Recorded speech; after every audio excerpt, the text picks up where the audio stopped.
Hare Krishna. So, we welcome you all to this reading session on Krishna book, chapter number 12.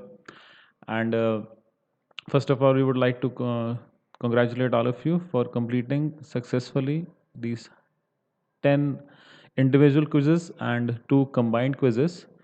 So, we had floated a feedback form to know your experience and any improvements that we can do in our service. So, many of you have answered and provided us your feedback. So, we have noted a few important points and we will certainly try to improve our service for all the Vaishnavas. And if you have still not filled the feedback form, please do fill it. So let's begin our uh, session today on the reading of chapter number 12. So, by this wonderful prayer from Sri Chaitanya Charitamrita, Krishna, Krishna, Krishna, Krishna, Krishna, Krishna, Krishna, He. Krishna, Krishna, Krishna, Krishna, Krishna, Krishna, Krishna, He. Krishna, Krishna, Krishna, Krishna, Krishna, Krishna, Rakshamam. Krishna, Krishna, Krishna, Krishna, Krishna, Krishna, Pahimam. Ram Raghav, Ram Raghav, Ram Raghav Rakshama. Krishna Keshav, Krishna Keshav, Krishna Keshav Pahimam.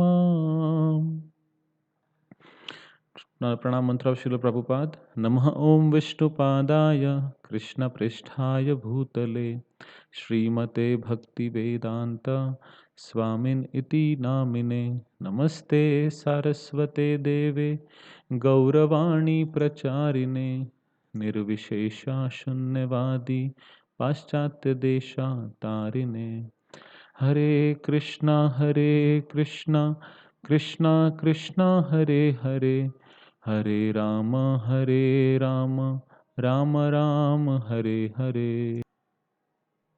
So, we are reading from chapter number 12, which is entitled The Killing of the Aghasur Demon. So, in the previous chapter, chapter number 12, chapter number 11, we had studied that Lord Krishna had killed two demons by the name Vatsasur and Bakasur. So, here the story of a very uh, ghastly demon by the name Aghasur has been told in Bhagavatam. So we will read it from here. Once the Lord desired to go early in the morning with all his cowherd boyfriends to the forest. When they were where they were to assemble together and take lunch. So we had read that in the previous chapter, Lord and his friends used to take calves because they were young, so they were not allowed to take cows, but they used to take calves for grazing into the forest. So, where they were to assemble together and take lunch, as soon as he got up from bed, he blew his buffalo horn bugle, and called all his friends together. Keeping the calves before them, they started for the forest in a great procession. In this way, Lord Krishna assembled thousands of his boyfriends. They were each equipped with a stick, flute, and horn, as well as a lunch bag, and each of them was taking care of thousands of calves. So, we had read in the previous chapters that Vrindavan Vasis or the Gokul Vasis were so rich because their actual wealth was cows. And therefore, each of the boys was taking care of thousands of calves. Nand Maharaj had 9 lakh cows. So we can imagine the order and the amount of wealth that Nand Maharaj was having. All the boys appeared very jolly and happy in that excursion. Each and every one of them, including Krishna, was attentive to his personal calves as he herded them in the different places in the forest. The boys were fully decorated with various kinds of golden ornaments, yet, out of sporting propensities, they began to pick up flowers, leaves, twigs, peacock feathers, and red clay from different places in the forest and further decorate themselves in different ways. So, although their mothers had made them ready, they were very nicely decorated with wonderful ornaments, but still they were putting different flowers, leaves to decorate themselves. While passing through the forest, one boy stole another boy's lunch package and passed it to the third. And when the boy whose lunch package was stolen came to know of it, he tried to take it back, but the boy who had it threw it to another boy. This sportive playing went on amongst the boys as childhood pastimes. So, as normal children play, they were one of the boys stole somebody's lunch package and kept on passing, and the boy whose package was stolen, he kept running behind all of them. When Lord Krishna went ahead to a distant place in order to see some specific scenery, the boys behind him ran to try to catch up and be the first to touch him. So there was a great competition. One would say, I will go there and touch Krishna. And another would say, oh, you cannot go. I will go and touch Krishna first. So aham purvam, like this they used to say, that I will go first, I'll be the first to touch Krishna. Some of them played on their flutes or vibrated bugles made of buffalo horn. Some of them gladly followed the peacocks and imitated the onomatopoetic sounds of the cuckoo. While the birds were flying in the sky, the boys ran after the bird's shadow along the ground and tried to follow their exact courses. So we see that Lord and his friends were having these type of horns, which is called the buffalo horn. It is a type of horn which is made from the horn of a buffalo. It's hollow in nature, and if you blow, it gives a sound. So Lord Krishna and his friends used to carry a stick, a buffalo horn, and lunch package with them. So now they all are enjoying in the forest in this photograph. And we had also discussed before that Lord and his friends used to imitate the animals of the uh, forest.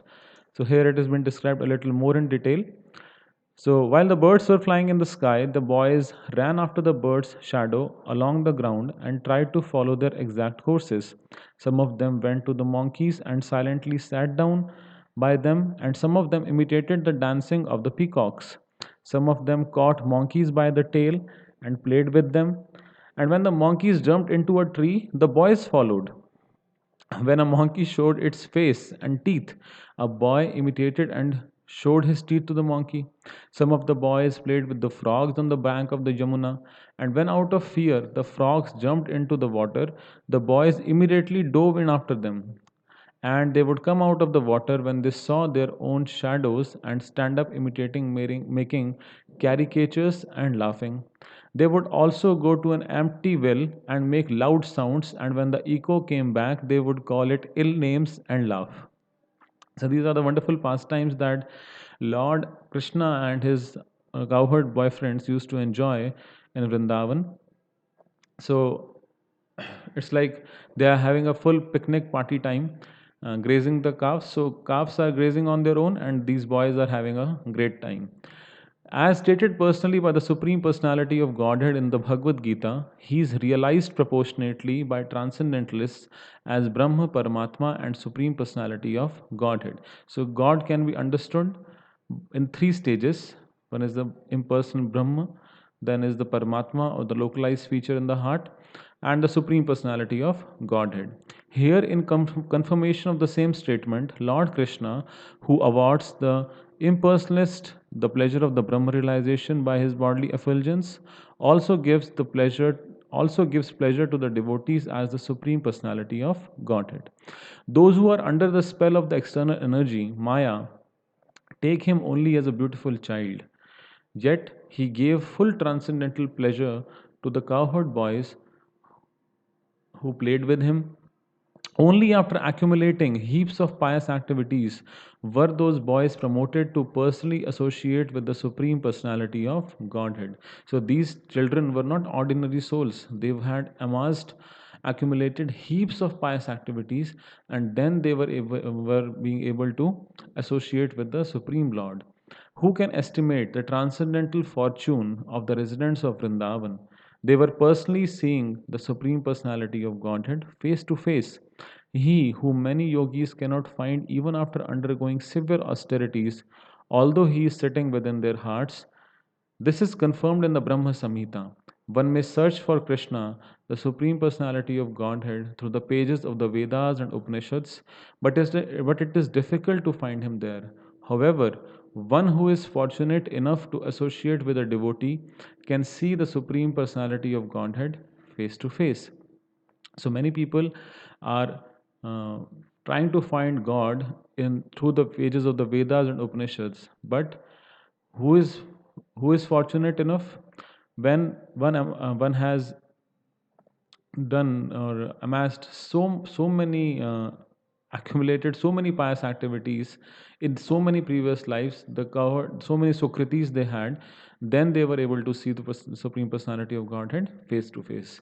After accumulating pious activities in many previous lives, the cowherd boys were seeing Krishna face to face and playing with him as friends.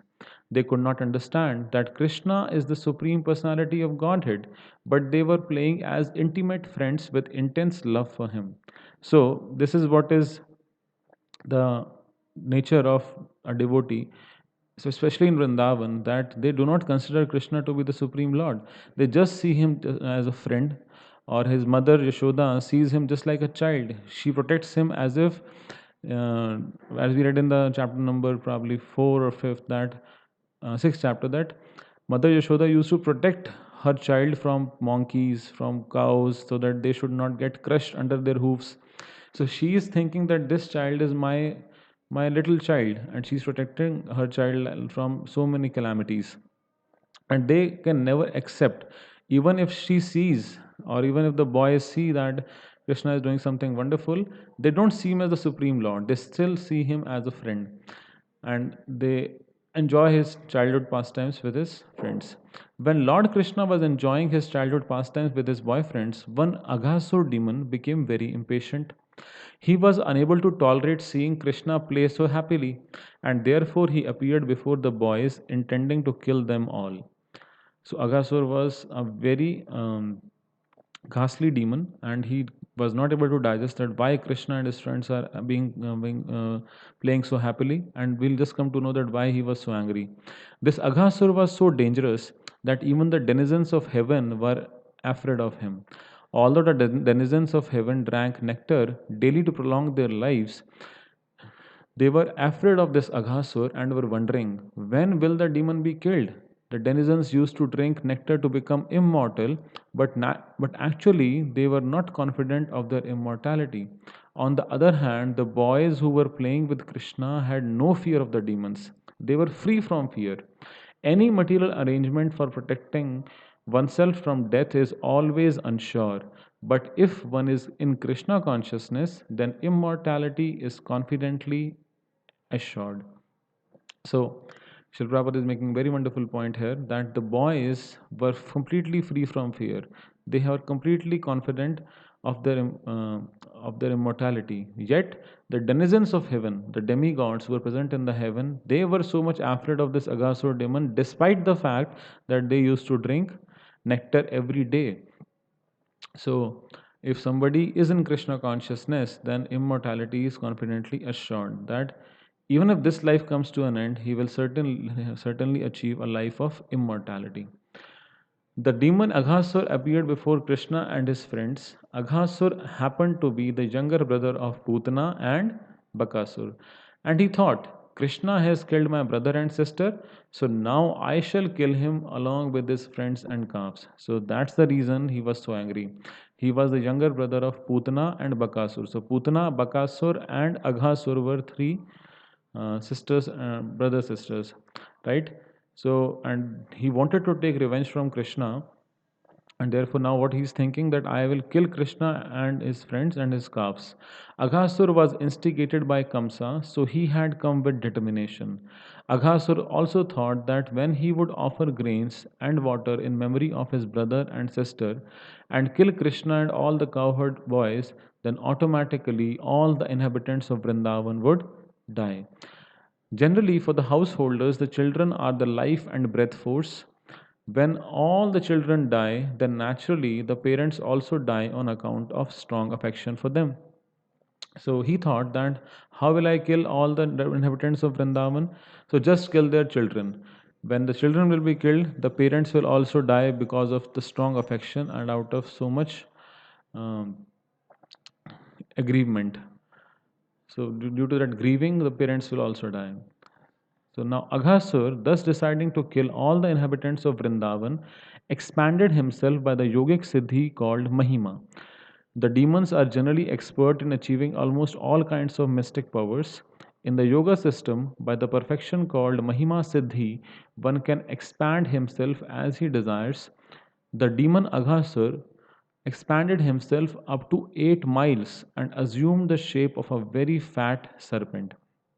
So in Putna's case, we had seen that she was 12 miles long, and here Aghasur is expanding himself up to 8 miles. So Aghasur expanded himself up to 8 miles and assumed the shape of a very fat serpent. Having attained this wonderful body, he stretched his mouth open just like a mountain cave, desiring to swallow all the boys at once, including Krishna and Balaram. He sat on the path. So Prabhupada is explaining that the demons generally have lot of yogic siddhis, although Lord Krishna is called Yogeshwaraha, that he is the master of all these siddhis. But these demons, they can also get some siddhi, and by virtue of the anima, mahima, laghima, so many siddhis are there. So he had this yogic siddhi by the god by the name Mahima, and Mahima means that one can become larger than the largest. So he can expand himself and become very large in size. We can grow his body.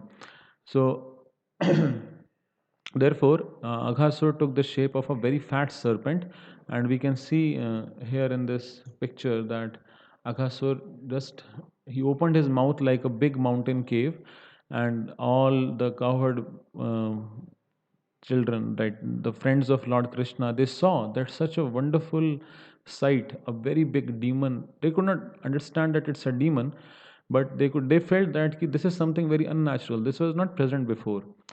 So let's see what do they do.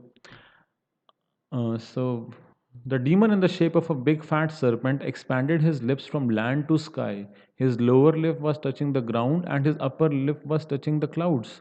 His jaw appeared like a big mountain cave without limitation, and his teeth appeared just like mountain summits. His tongue appeared to be a broad traffic way, and he was breathing just like a hurricane. Thus, his eyes were blazing like fire. At first, the boys thought that the demon was a statue, but after examining it, they saw that it was a big serpent lying down on the road and widening its mouth. The boys began to think amongst themselves, "Dear friends, this figure appears to be a great animal, and he is sitting in such a posture just to swallow us all. Just see, is it not a big snake that has widened its mouth to eat all of us?" One of them said, "Yes, what you say is true. This animal's upper lip appears to be just like the sunshine, and its lower lip is just like the reflection of red sunshine on the ground. Dear friends, just look to the right and left side of the mouth of the animal. Its mouth appears to be like a big mountain cave, and its height cannot be estimated. The chin is also raised just like a mountain summit.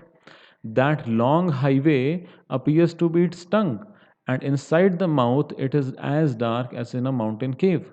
The hot wind that is blowing like a hurricane is his breathing, and the fishy bad smell coming out from his mouth is the smell of his intestines.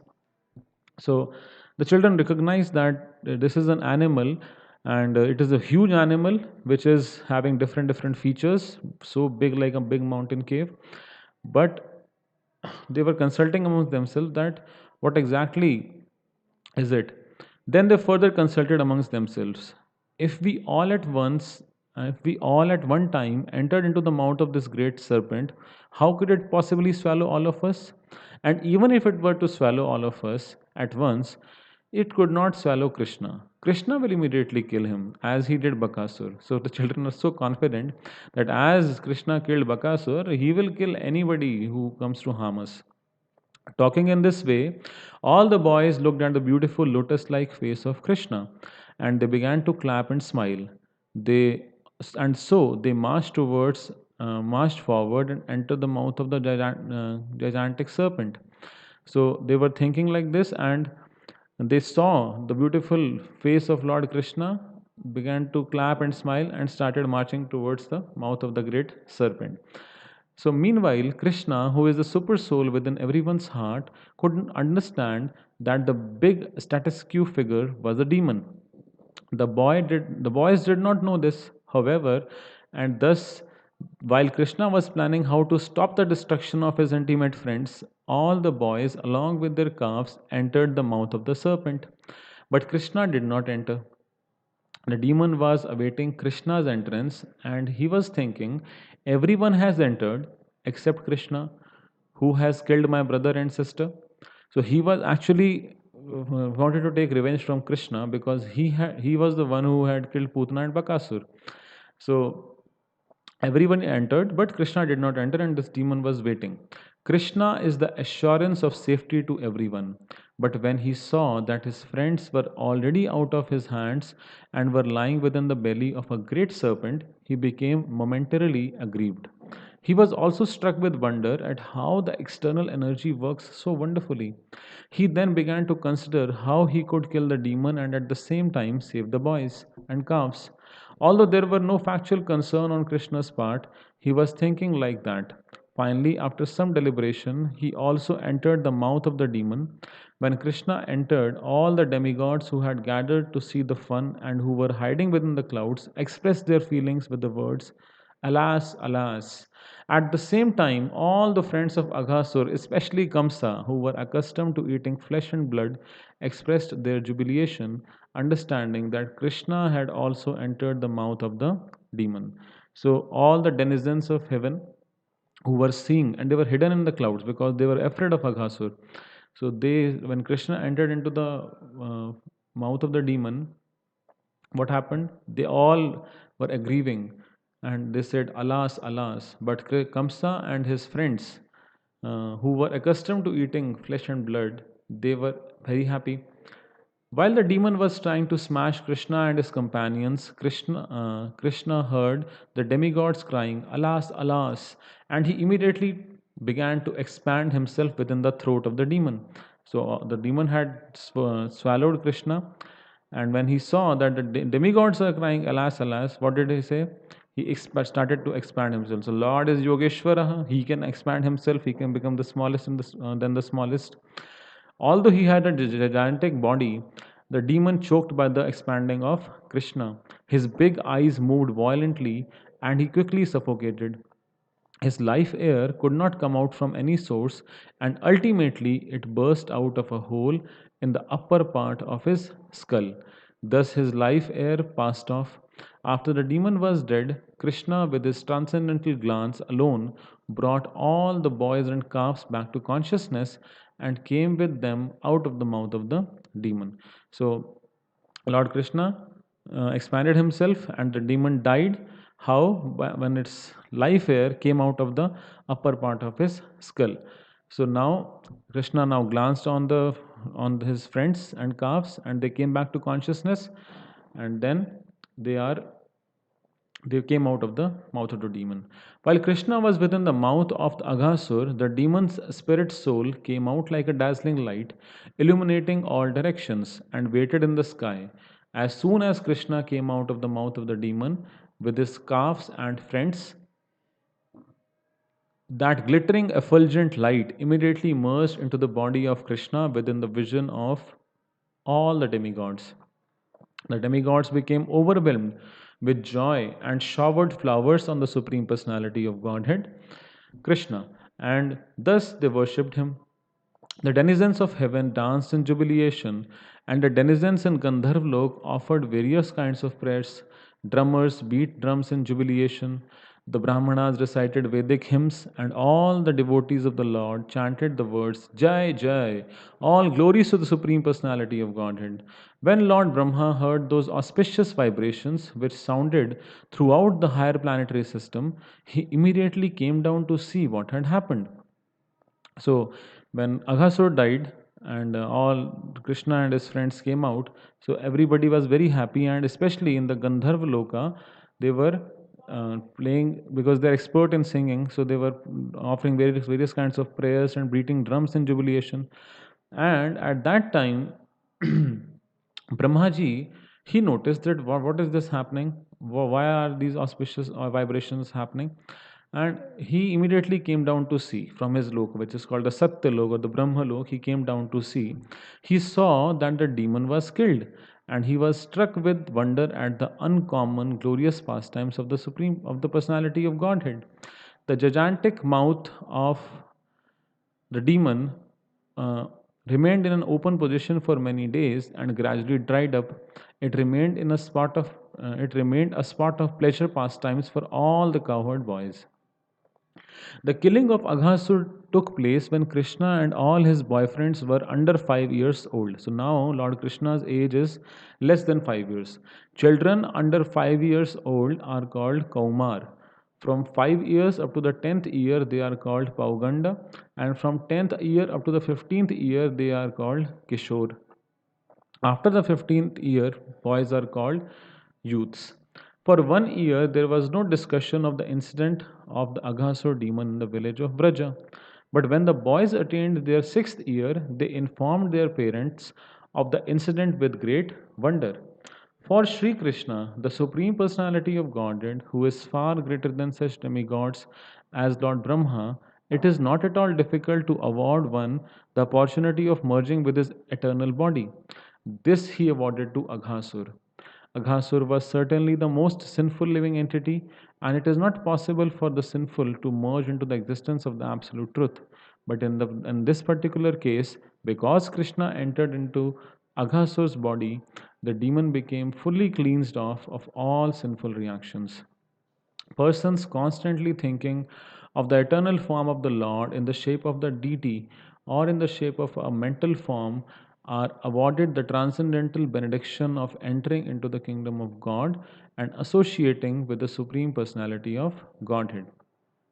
So, because Lord Krishna had entered into the body of Aghasur, he was cleansed of all sinful reactions. So, wherever Lord Krishna is present, there can be no inauspiciousness. He drank milk from Putna, and she was purified. Then she was given the same position as Mother Yashoda. Similarly, Aghasur, who was the younger brother of these Putna and Bakasur, he was also cleansed of all sinful reactions. And now it is being told that one who is constantly thinking of the eternal form of the Lord in the shape of the deity or in the shape of the mental form are awarded the transcendental benediction of entering into the kingdom of God. So, those who are constantly meditating on the Supreme Lord, be it in the form of his deity or in the shape of a mental form, right? So they are promoted to the kingdom of God or Supreme Personality of Godhead. So kingdom of God, so we can just imagine the elevated position of someone like Aghasur, into whose body the Supreme Personality of Godhead Krishna personally entered. Great sages, meditators and devotees constantly keep the form of the Lord within their hearts, or they see the deity form of the Lord in the temples. In that way, they become liberated from all material contamination and at the end of the body enter into the kingdom of God. This perfection is possible simply by keeping the form of the Lord within the mind. But in the case of Aghasur, the Supreme Personality of Godhead personally entered. Aghasur position was therefore greater than the ordinary devotees or the greatest yogis. So Lord Krishna, since he entered into Aghasur's body, he was even at a much better position. This position was therefore greater than an ordinary devotee or a greatest yogi because Lord personally entered into his body. Maharaj Parikshit, who was engaged in hearing the transcendental pastimes of Lord Krishna, because Lord Krishna saved the life of Maharaj Parikshit while he was in the womb of his mother, became more and more interested to hear about him. And thus he questioned the sage Shukdev Goswami, who was reciting the Srimad Bhagavatam before the king. King Parikshit was a bit astonished to understand that the killing of the Aghasur demon was not discussed for 1 year until after the boys attained the Pauganda age. So, Pauganda, before this, they were called Kumar, right? Before 5 years of age. But these the whole past, because whenever the boys used to come back home, they used to tell, "Oh, Krishna did this today. Krishna did that today. He killed this demon." But they did not discuss anything about it till the next 1 year. So Maharaj Parikshit was very inquisitive. So Maharaj Parikshit was very inquisitive to learn about this, and for he was sure that such an incident was due to the working of Krishna's different energies. Generally, the Kshatriyas or the administrative class are always busy with their political affairs, and they have very little chance to hear about the transcendental pastimes of Lord Krishna. But while Parikshit Maharaj was hearing these transcendental pastimes, he considered himself to be very fortunate, because not only was he hearing Krishna's pastimes, but he was doing so from Shukdev Goswami, the greatest authority on Srimad Bhagavatam. Thus, being requested by Maharaj Parikshit, Shukdev Goswami continued to speak about the transcendental pastimes of Lord Krishna in the matter of his form, qualities, fame, and paraphernalia. So if we see here, Lord Brahma, he came down to see that what exactly had happened. And now in the next chapter, we will read that what happens ahead. So Maharaj Parikshit, he is very fortunate that he was hearing about all these pastimes from from Shukdev Goswami. And uh, therefore, Maharaj Parikshit requested him that you please tell me more, that why this was not discussed for the next 1 year. And in the next chapter, we learn why this happened. So thus ends the Bhaktivedanta purport of the 12th chapter of Krishna, the killing of the Aghasur demon. So we thank all of you for participating in this reading session. So tomorrow will be our test at 8:30 p.m. to 9:15 p.m. and we wish you all the best. Srila Prabhupada ki jai. Ananta Koti Vaishnav Vrind ki jai. Nitai Gaur Premanande. Hari Hari Bol.